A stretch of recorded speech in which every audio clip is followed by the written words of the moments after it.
Hello, how are you guys? This is Ken here. I'm one of the authors of Migrating to Australia Good Man, a book that's been published and launched in Malaysia in July this year.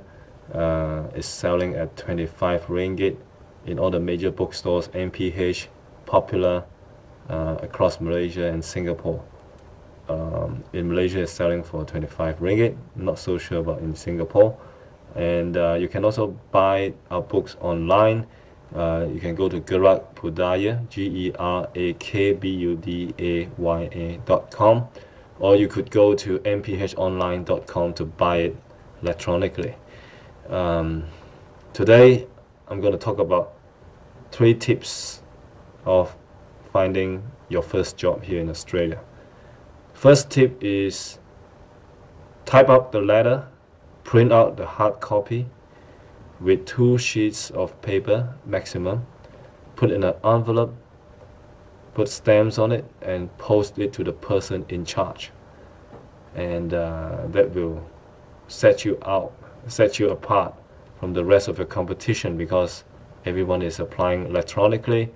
If you do it the old-fashioned way by post, you stand out. They get to see your face. Right, what you need to do is in your first page, your cover letter, you should keep font size 14 minimum, not less than that, so that you keep your letter very brief, 2 or 3 paragraphs. And on top of the letter, I would suggest that you put up your photograph, probably on the center top, on the top right corner, right, a color photograph of yourself. Yes, a lot of people say this is not to be done. That's not the practice. And this is precisely the point you do it. Because if you put a face to a letter, people can connect you more, all right, to that letter. The second sheet of paper would be your CV. Your CV must not be too long. If you have 5, if you have 5 company experiences in your previous job in one industry, I would suggest you just put up 1 company. And if you work for the past 10 years in 5 companies, you might as well just say 1 company, the last company, with 10 years experience. That will cut down the length of your CV. So maximum length of your CV is 2 pages. I mean, not 2 pages, but is 1 sheet of 2 double-sided resume, and put it on the envelope and post it out to the person in charge. And you can even bypass the gatekeeper. All right, so that's tip number 1. Now the second tip is this. I will always suggest that you apply for a job that is slightly higher, perhaps like 1 qualification higher than your current level.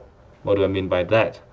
If they're looking for someone with a degree in accounting, and you only have a diploma, what you need to do is you should also put in a degree in accounting, and just tell them that you plan to do it next year or a stipulated time.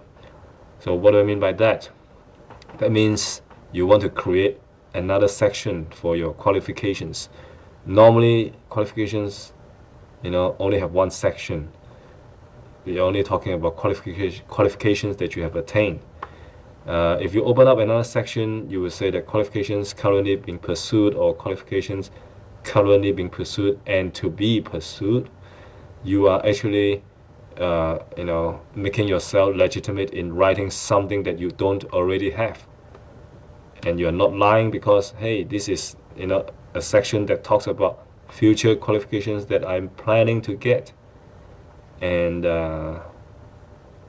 on that paper, if people glance through, they probably think that you already have that degree, or you have some more extra qualifications than the rest of the applicants. There you go again. You beat the rest of the competition.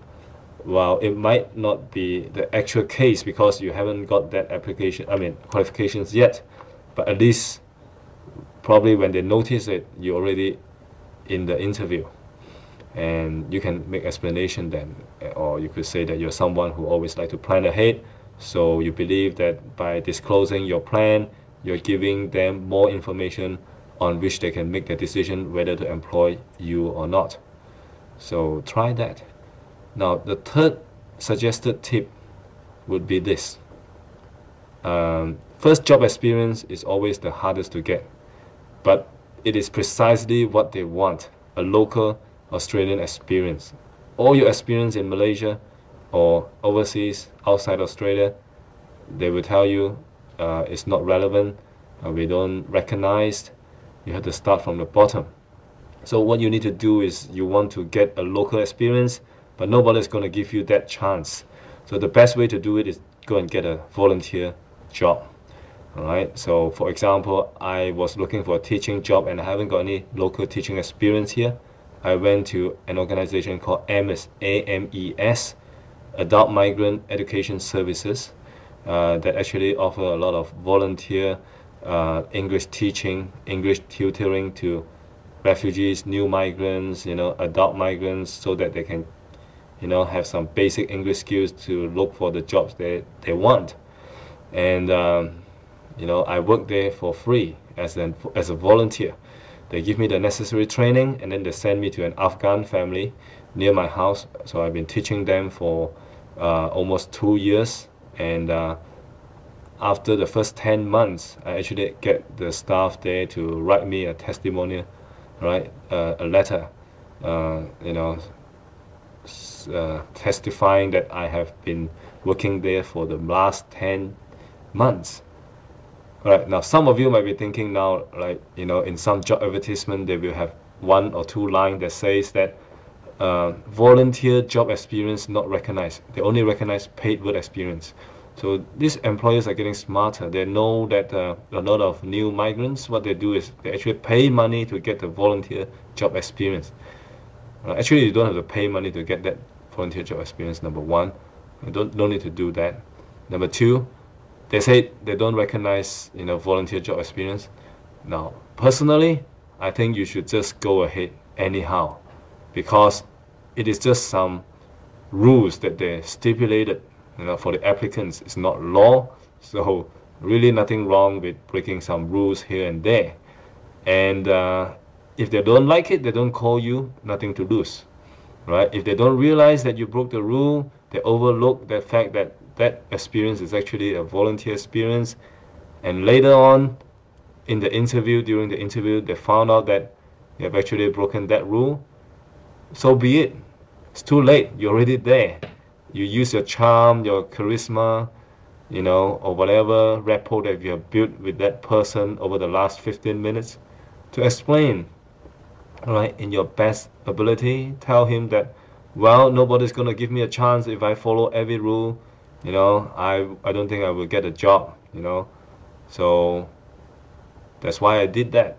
And I hope that my explanation will be accepted. If you don't, I understand. I'll try again in other places. At least I appreciate the interview, because the interview experience is also very important. That will improve my skills or my chances in other interviews as well. So just go for it. Anything goes until you get your first job, right? Once you get that first job experience, I can guarantee you will get any other job on that same level, any other jobs on that same level from anywhere in Australia, because you already have that local experience. All right, so with that, I'll end here. Good night. Thanks for listening. Good luck in your job search. Bye bye.